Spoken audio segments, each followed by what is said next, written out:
Gender, trans. These are words that seem to elicit reactions and opinions in most people these days, and yet many of us are not very well informed about the subject. Because of that, we are delighted to be speaking with the amazing Shay Barnes, gender, diversity and inclusion trainer, to the show, in order to help better inform us and understand what this all means. Timothy, put the cloud on. So a report in 2022 revealed that 1 in 5 workers in the restaurant industry identify as LGBTQI+, but they suffer significantly higher incidences of sexual harassment, homophobia, and transphobia than their non-LGBTQ peers. Over 80% of those interviewed said they had experienced harassment in some form. A big thank you to our sponsors, the Brighton Box Gallery, an LGBTQ-owned award-winning art gallery in the heart of Brighton. Whatever your preferred style of art, the Brighton Gallery is delighted to be able to offer a wide range of unique and local artists at thebrightonbox.com. Welcome to another episode of Talking Hospitality. It's season 3 with host Timothy R. Andrews and me, co-host Tracy Rashid. Unfortunately, due to professional commitments, Sarah is unable to be with us today, but don't worry, Sarah fans, she'll be back as soon as she can, and sends her love, and thanks Tracy for stepping in at such short notice. You're so welcome. I'm a little bit scared. I know how good Sarah is, so I hope that I can fill her boots just as well. I'm sure you'll be great. Thank you. I'll do my best. I'll do her proud. The world is changing. It always does. Things are one way, and then they're not anymore. Many complex issues have come to the table over the years: religion, race, and most recently, sexuality. And now it's the turn of gender. These are the words of today's guest gender activist and inclusion teacher, Shay Barnes. Hey. Welcome, Shay. Thank you so much for having me. We're excited to have you. We really are. Oh, thank you. I'm excited to be here. I'm interested to know what you want to know. It's going to be very, very interesting, I think, and very educational. It's a very hot topic at the moment, and definitely can't wait to dive in. So, shall we? Yes, let's. Right. Let's do it. Shay, on your website, www.letstalkgender.co.uk, you state that gender can seem too complicated nowadays, and it's often confused with sexual orientation. Could you explain what you mean by that? Yeah, totally. I mean, I think it's somewhere I often start, because I think a lot of people get confused. I mean, I think, the LGBTQ plus acronym that keeps growing a little, it does include both people who are different or differ from the norms from a sexual orientation perspective, but also then people who differ from a gender perspective. And I think it's caused a bit of confusion because people think they're the same thing, or that if somebody is identifying differently from a gender perspective, that says something about their sexual orientation, and it doesn't. So they're two totally separate things. And I almost I say sometimes it's almost like if you're on a desert island, you could kind of have your gender, and it kind of you could still have a gender on a desert island with no other human beings. Sexual orientation comes into it when the boat arrives with other people. So gender is something that is very much individual to us and doesn't involve anybody else at all. With it being complicated, I don't know, it seems like there has been a bit of an explosion of different terms, and I think the last I heard it was something like 70 plus different labels that people are aware of, but it's not that complicated. Actually, it really isn't. If we distill it down, a bit like anything, we can have a main category and then subcategories, and if you like, some of those 70 labels, they're just subcategories. And so really the key thing is to understand what the main categories are, and when we understand that, it's nowhere near as complicated as it might initially seem. Oh, I like that. And obviously when we have someone amazing like yourself who's so knowledgeable, you can break it down in a way that's very understandable. Exactly that. And that's my background, actually. My background is as a corporate trainer. So for 20 years, I worked in the corporate world, kind of delivering training to resellers, clients, all sorts of different people. And I love it, actually. It's what I love, taking a really complex topic and distilling it down to the basic principles and then building people's knowledge up from scratch. That's kind of my forte and my speciality. So, and I love doing it for gender. Great. And it shows as well, which I love. Hmm. It's really interesting the way you've put that, because the resistance that people have over this is because they're seeing so many different labels and definitions. But actually, what Yeah. you're saying, it's not how it's being presented. It's not forefront. It's kind of like a breakdown, and it's more of the subtleties for Yes. people and the nuances. And I've already learned something. I mean, what are we in Yes. 3 minutes in? I mean, great. I think we tend to do that, don't we, as people, when you don't understand something, you just overcomplicate it rather than just actually stepping back and thinking, what does this actually mean? Yeah, we just tend to overcomplicate it for no reason. I think when something seems complicated as well, it almost feels impenetrable. And because it feels Mm. impenetrable, people just step back from it. And so really that does feel like it's my mission in the world at the moment, is to help people understand it really isn't complicated. It's not rocket science or brain surgery. It's nothing like that.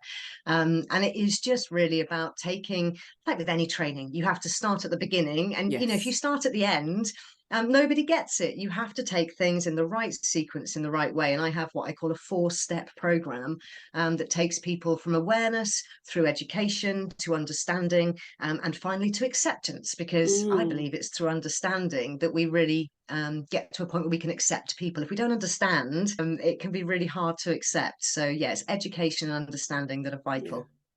And is that what you also meant when you said it's like that we need to keep re-examining old beliefs?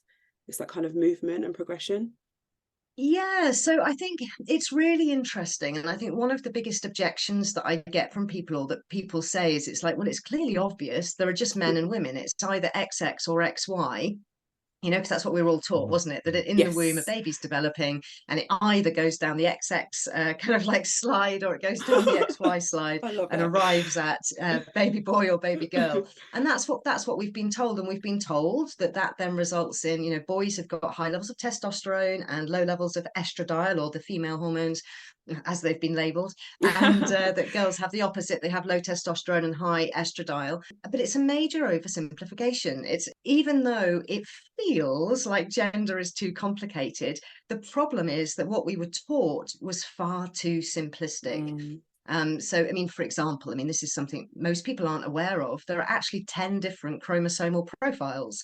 So it's not Oh. just XX and XY. There's XXX, there's XYY, there's just X, there's XO, there's XYDSD, there's a whole bunch of different chromosomal profiles.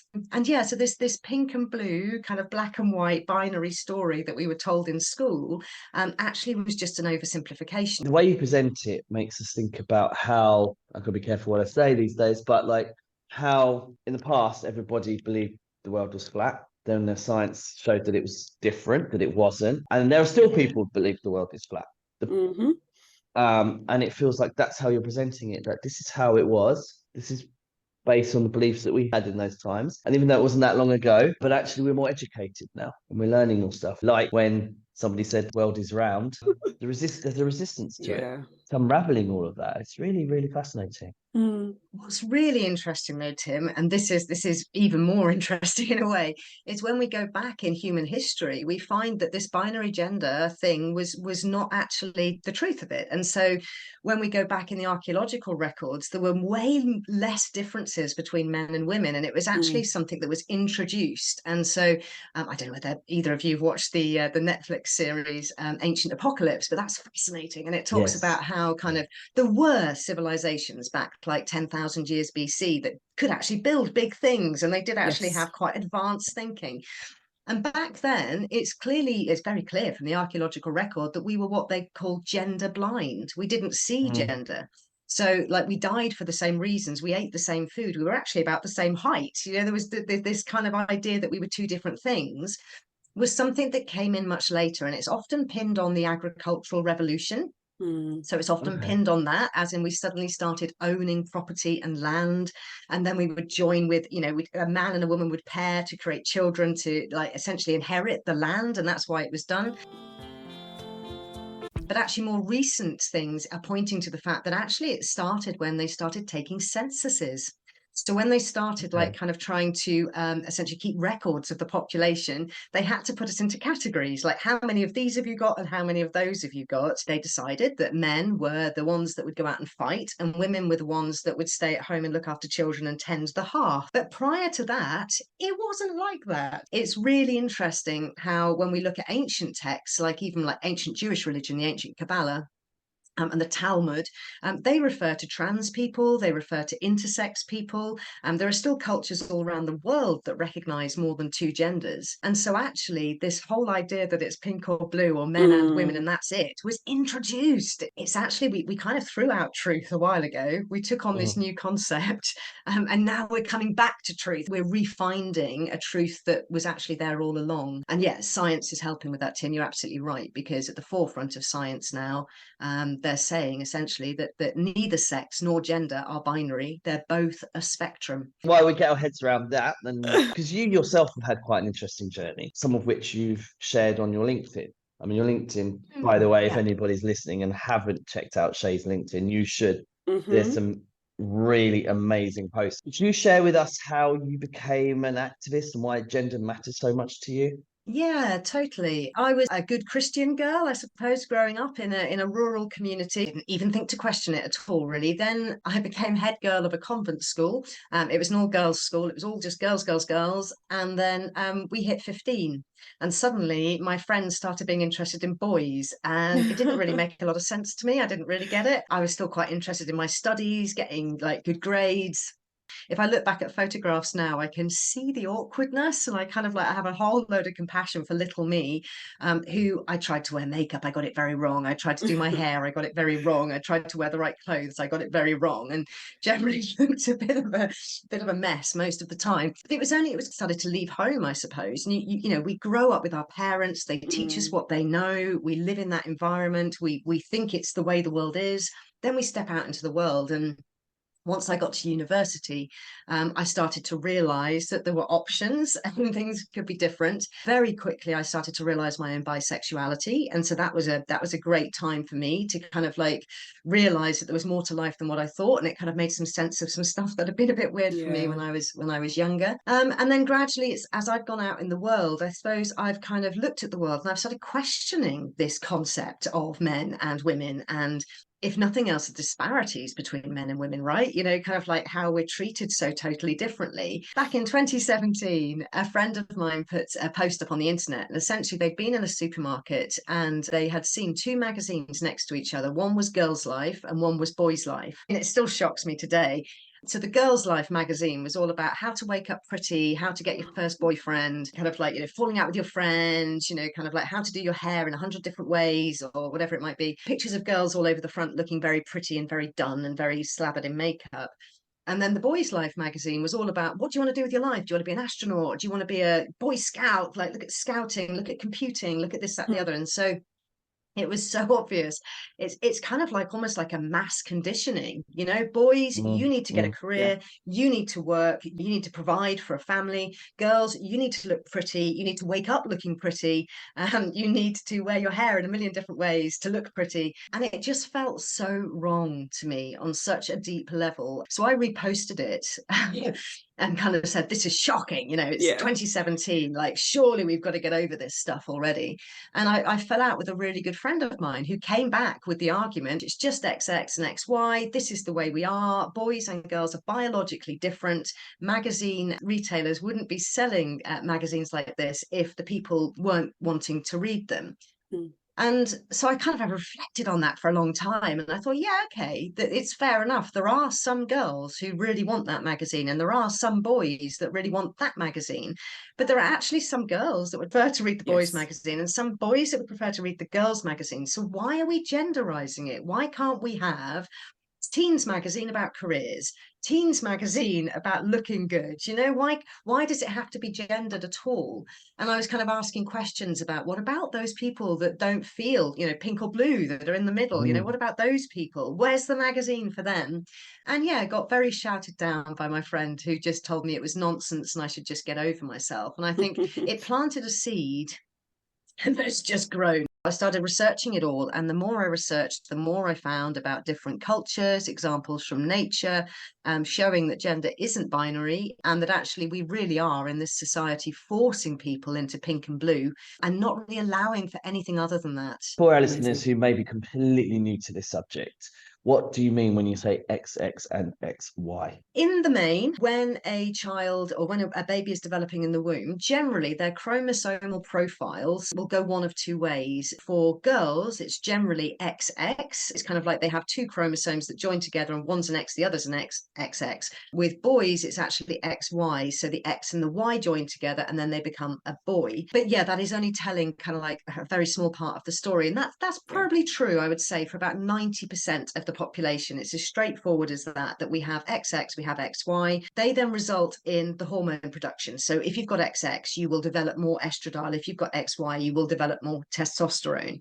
Those hormones in turn result in our genitalia. So high testosterone results in a penis and testes, and high estradiol results in a womb and ovaries. Yeah, it is just, it's not that straightforward. So when I talk about things like XXX, in that 10% gap in the middle, there are people whose chromosomal profiles just don't follow those two paths. And there are actually a whole bunch of other paths that development in the womb can take that we're just not even taught about, you know? And so when I was pregnant with my child, I was told that it was going to be a boy or a girl. I was expecting a boy or a girl. It never dawned on me that I could have anything other than the boy or a girl. I've had boys. Both of my children are boys, you know. I can't for the life of me understand why nobody sat me down and said, by the way, are you aware that between 1 in 50 and 1 in 500 people are born not male or female? So they're born something in between. So in the UK last year, with something like 860,000 people born, 17,000 of them were not male or female. I mean, that's 47 people a day were born in the A UK lot of last people. year who were Yeah. not male or female. It's Wow. it's a lot more than we think, and you know Yeah. it's called intersex, so it's kind of the name given for these people. So essentially, we have males, we have females, and we have intersex people, and there's a lot of them in our society. But yeah, we're not taught about them. And when we look at other cultures across the world, I mean, there's one culture I absolutely adore in Sulawesi and the Bugis people, and they recognize three sexes, so male, female, and intersex. And then they recognize five genders. And we haven't quite got into that bit of the conversation, but yeah, in the five genders, they recognize people born male who identify as a man, people born female who identify as a woman, people who fall in the middle, whether they be born into sex or not, but it's how they feel. When we get into gender, it's more about how they feel. But they also recognize people born male who are women and people who are born female who are men. And to my mind, this actually is a much more accurate model and represents like how actually the human species is when it comes to sex and gender. And it's actually totally backed up by science. All the science is there to show that this is true. And even when we get into the trans kind of conversation, you know, people who are wanting to swap arguably from one binary gender to the other binary gender, and I call this trans binary, and it's one of the specific kind of buckets, if you like, that we put some of the other terms in. So trans binary people, there has been some science, some absolutely brilliant science that has shown that somebody born male who feels female or feels like a woman, actually their brain is a female brain. And same for men who are born who, you know, Yes. the other way around. So people who are born female who actually feel like a man, they actually have a male brain. So the patterning in their brain is more the way that the other gender's brain would work. As Tracy said, this is a huge area being explored, but because we obviously have a lot of hospitality people, a lot of employers are listening in, and also, you know, hospitality by its very nature is very diverse in terms of the people it employs. Do you have any advice for employers or even employees when working with people who do not necessarily fall into the heteronormative? One of the things would be to not expect those LGBTQ plus colleagues or employees to educate you. And that's actually quite an important thing, because I think sometimes what happens is when an employer or a colleague finds out that the other person is LGBTQ plus, they think it's okay to kind of like ask a million questions. So what does that mean for you? And how is that? And how does that work? And how does this work? And how does the other work? And you having an operation, or are you and it gets very personal very quickly. And I think the point is, it's not their job to educate you. It's your job to educate yourself, And so my advice to employers would be to educate themselves, to get themselves informed, to get to a point where they can understand it. So instead of saying, oh, all this stuff's too complicated, it isn't.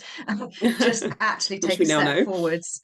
Yeah. Take a step forwards to actually educating yourself, and it will change everything. To get yourself informed, but also to get your employees, your other employees informed again, so that kind of like if somebody comes into the organization that's LGBTQ plus, that again, those other colleagues don't feel like they need to ask questions. So as an employer, inform yourself, educate yourself, and then also ensure that you inform and educate those staff members that maybe don't understand it. So if someone causes offence, Shay, inadvertently, like by misgendering or misusing pronouns, what's the best way to fix that situation? A really great question, actually. Yeah, I mean, I think the first thing is to simply make a very quick apology, and then really to just move on, because actually what sometimes happens is people then make it about themselves. And so it can be like, oh, I'm really sorry for misgendering you. The thing is, it's so difficult for me. I don't understand any of this. And it can go on to a massive, and then the person who's just been offended and been misgendered or whatever it might be, then has to listen to somebody's problems about, how it's really difficult for them. And it's about apologizing quickly and moving on and not making it about you. The other thing is that if somebody actually points out to you that you've just misgendered them, or that you've used the wrong pronoun, again, it can actually be quite good to thank them and say, oh, thanks for letting me know. I'm gonna do better in future. And again, move on without the defensiveness, the kind of long explanations as to why it's hard for you to get your head around, etc., etc. Apologize quickly, move on. And I think you've got to also put it in context. There's so much conversation going on, and it's moving so fast that this can happen. And it's realizing that this has happened, but then what do you do about it? So I think that's really, really good advice. Thank you.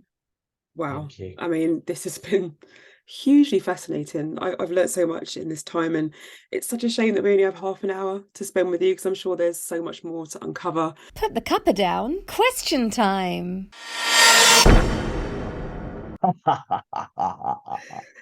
I believe it's quick fire round. It is. Okay, so the rules of the game are as follows. You'll be asked a series of questions, and you must find the first word that pops into your head and let us know what it is. Oh my gosh. Okay. Are you ready? I think so.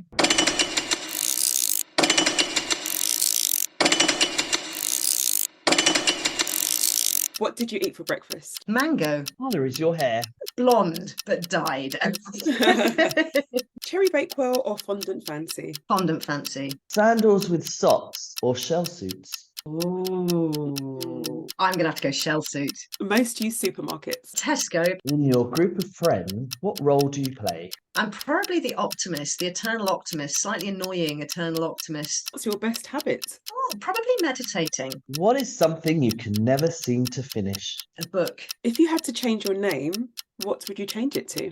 That's because I have arguably changed it quite recently to Shay. What's your go-to dance move? Head banging. What's your favourite body part? My eyes. Describe your style in one word. Eclectic. What is your favourite type of stationery? Stapler. Obviously, these are very in-depth questions. Say a word in Spanish. Hola. What is not a big deal to most people but is torture to you? Unfairness. Look at me, Shay, look at me. Yeah, look at me. Is there such thing as objective beauty? Objective beauty. Explain the question. What mythical creature would you believe is real? Dragons. Are lifeguards attractive? Some lifeguards, I'm sure, are. Some are not going to be. Yes. That's a definite Shay response there. Isn't it just? Yeah. Say good day, mate, in an Australian accent. G'day, mate. Oh, Do you fill your car up with too much petrol? How would you manage to get in? I'd have to ride on the roof.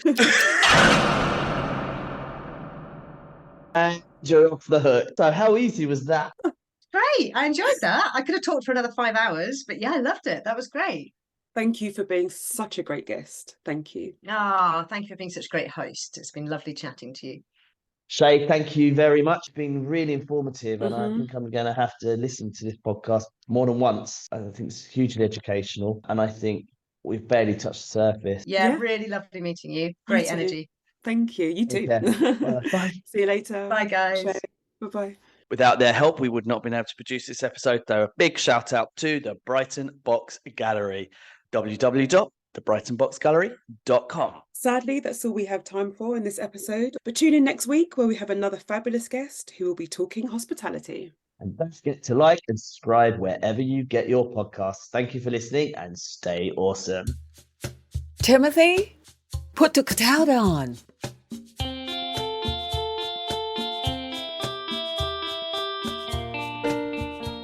Cherry Bakewell or fondant fancy?